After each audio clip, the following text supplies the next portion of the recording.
بسم اللہ الرحمن الرحیم۔ السلام علیکم پیارے دوستو، ہم انسانوں کا سب سے بڑا دشمن شیطان ہے، جو ہر وقت ہمیں گمراہ کرنے کا کام کرتا ہے، اور شیطان کے تمام ساتھی ہمیں برے کاموں میں ڈالتا رہتا ہے۔ لیکن کیا آپ جانتے ہیں کہ شیطان کے خاندان میں ایک ایسا شیطان تھا جس نے شیطان کے خلاف بغاوت کی تھی اور رسول اللہ صلی اللہ علیہ وسلم پر ایمان لایا تھا؟ آئیے آج کی اس ویڈیو میں ہم جانتے ہیں۔ دوستو، اللہ رب العزت نے ہم انسانوں کو مٹی سے پیدا کیا اور جنات کو آگ سے پیدا کیا، اور جب اس جن کو اللہ رب العزت نے حضرت آدم علیہ السلام کو سجدہ کرنے کو کہا تو ایک جن ابلیس نے اللہ کے حکم کی نافرمانی کی اور آدم علیہ السلام کو سجدہ کرنے سے انکار کر دیا۔ اللہ کی نافرمانی پر ابلیس کو اللہ تبارک و تعالی نے جنت سے نکال دیا، اور یہاں سے ابلیس نے بنی آدم سے دشمنی پیدا کر لی۔ ابلیس نے آدم اور اس کی اولاد کو عمر بھر گمراہ کرنے کی قسم کھائی، اور اس وقت سے اب تک یہ جنگ ابلیس اور بنی آدم علیہ السلام کے درمیان جاری ہے۔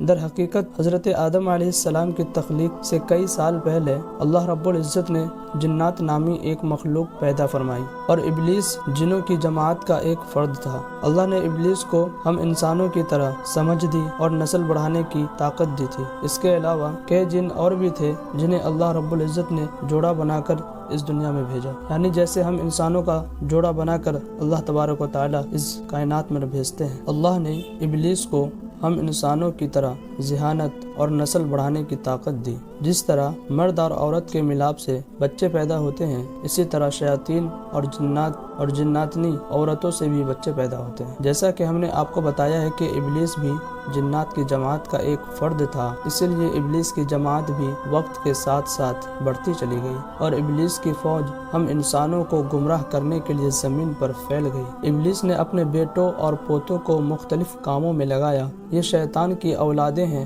جو ہم انسانوں کو مختلف طریقوں سے گمراہ کر رہی ہے، جس سے وہ ہمارے دلوں میں یہ بات ڈالتے ہیں کہ باپ کو بیٹے سے اور بھائی کو بھائی سے لڑانا۔ وہ معاشرے میں فساد برپا کرتے ہیں اور نوجوانوں کو گمراہ کرنے کے لیے زنا کو عام کرتے ہیں۔ ہمارے سرزمین پر شیطانوں کے بچوں کی بہت زیادہ تعداد موجود ہے، جو مختلف گناہوں کو عام کرنے اور ہم انسانوں کو گناہ میں مبتلا کرنے کا کام کرتے ہیں۔ لیکن ان شیطانوں میں ایک شیطان تھا جو شیطان سے بغاوت کر کے ایمان لے آیا اور گمراہی کا راستہ چھوڑ کر ایمان کے راستے پر آ گیا۔ یہ شیطان کوئی اور نہیں بلکہ ابلیس کا پوتا تھا، اور اس کی ملاقات رسول اللہ صلی اللہ علیہ وسلم سے بھی ہوئی، اور اس ملاقات کے بعد وہ بھی آپ پر ایمان لے آیا۔ اس وقت کے متعلق بہت سی احادیث اور اسلامی کتاب میں ایک واقعہ نقل ہوا ہے کہ حضرت انس بن مالک رضی اللہ تعالی عنہ اور حضرت عمر بن خطاب رضی اللہ تعالی عنہ بیان کرتے ہیں کہ ایک دن جب ہم رسول اللہ صلی اللہ علیہ وسلم کے ساتھ مکہ کی طرف جا رہے تھے،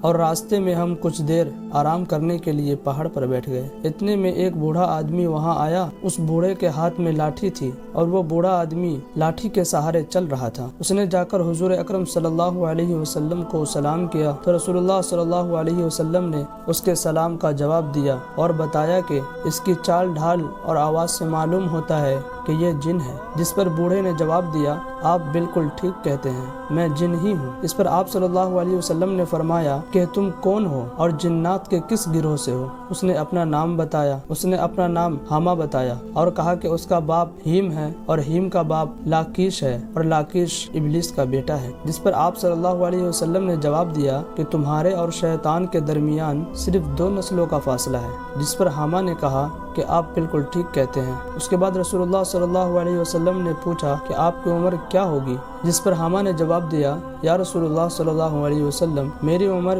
اس دنیا کی عمر کے برابر ہے یا اس سے تھوڑی کم، کیونکہ جس وقت قابل نے حابل کو قتل کیا اس وقت میں اس دنیا میں تھا، اور میری عمر بہت کم تھی، میں اس وقت بچہ تھا، لیکن میری سمجھ اتنی تھی کہ میں چیزوں کو سمجھنے لگا۔ اس وقت میں پہاڑوں میں ادھر ادھر گھومتا تھا اور لوگوں کا کھانا اور غلہ چوری کر کر کھاتا تھا، اور میری وسوسوں کی وجہ سے لوگ اپنے بزرگوں سے بدتمیزی شروع کر دی تھی۔ جس پر آپ صلی اللہ علیہ وسلم نے فرمایا کہ یہ بہت برا کام ہے جو تم کر رہے تھے، یہ بہت برا عمل ہے۔ اس پر حامہ نے کہا، مجھ پر الزام نہ لگائیں، کیونکہ میں ان لوگوں میں سے ہوں جو حضرت نوح علیہ السلام پر ایمان لائے اور ان کے مشورہ پر میں نے توبہ کی۔ اس کے علاوہ میں نے دعوت دین کے کام میں حضرت نوح علیہ السلام کی مدد کی۔ اور میں 1 سال حضرت نوح علیہ السلام کے ساتھ مسجد میں قیام کیا۔ اس کے علاوہ میں حضرت ابراہیم علیہ السلام سے بھی ملا ہوں، اور جس وقت حضرت ابراہیم علیہ السلام کو آگ میں ڈالا جا رہا تھا اس وقت میں حضرت ابراہیم علیہ السلام کے ساتھ موجود تھا۔ اس کے علاوہ میں نے حضرت یعقوب علیہ السلام اور حضرت یوسف علیہ السلام کے ساتھ بھی وقت گزارا ہے، اور جب حضرت یوسف علیہ السلام کے بھائی آپ کو کنویں میں ڈال رہے تھے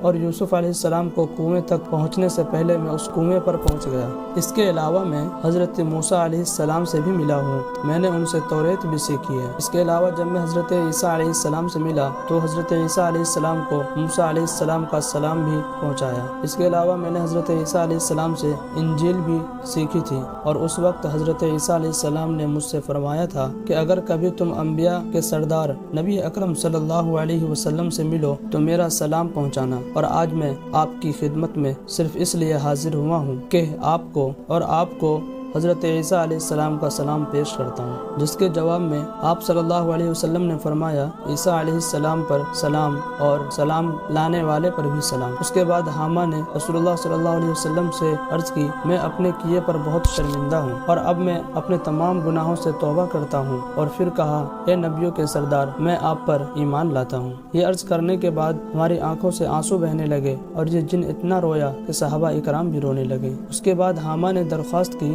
میں آپ سے قرآن کی تعلیم حاصل کرنا چاہتا ہوں۔ اس کے بعد رسول اللہ صلی اللہ علیہ وسلم نے حامہ کو قرآن مجید تعلیم دی اور سورہ واقعہ، سورہ مرسلات، سورہ الشمس اور سورہ اخلاص پڑھائی۔ اس کے بعد رسول اللہ صلی اللہ علیہ وسلم نے درخواست کی کہ جب بھی آپ کو کوئی پریشانی ہو تو آپ میرے پاس آ سکتے ہیں۔ اس کے بعد حامہ وہاں سے چلا گیا۔ اس واقعے کے بعد رسول اللہ صلی اللہ علیہ وسلم نے حامہ کے بارے میں کبھی کچھ نہیں فرمایا، اور کچھ عرصہ بعد رسول اللہ صلی اللہ علیہ وسلم بھی اس دنیا سے رخصت ہو گئے۔ کوئی نہیں جانتا کہ حامہ زندہ ہے یا مر چکا ہے، لیکن ایک روایت میں ہے کہ حضرت عائشہ رضی اللہ تعالیٰ عنہ فرماتی ہیں کہ ایک مرتبہ آپ صلی اللہ علیہ وسلم نے گفتگو کرتے ہوئے حضرت عائشہ رضی اللہ تعالیٰ عنہ سے فرمایا کہ حامہ اب جنت میں ہے۔ دوستو کوئی نہیں جانتا کہ اللہ رب العزت کب کس کو ہدایت دے گا اور کب کوئی راہ راست پر آ جائے گا، اسی لیے ہم سبھی کو اللہ تبارک و تعالیٰ سے سچی توبہ کرنی چاہیے۔ اللہ تبارک و تعالیٰ سے دعا ہے کہ ہم سب کے گناہوں کو معاف فرمائے، اور اگر آپ کو یہ ویڈیو اچھی لگی ہو تو پلیز چینل کو سبسکرائب کر دیں اور ہمارے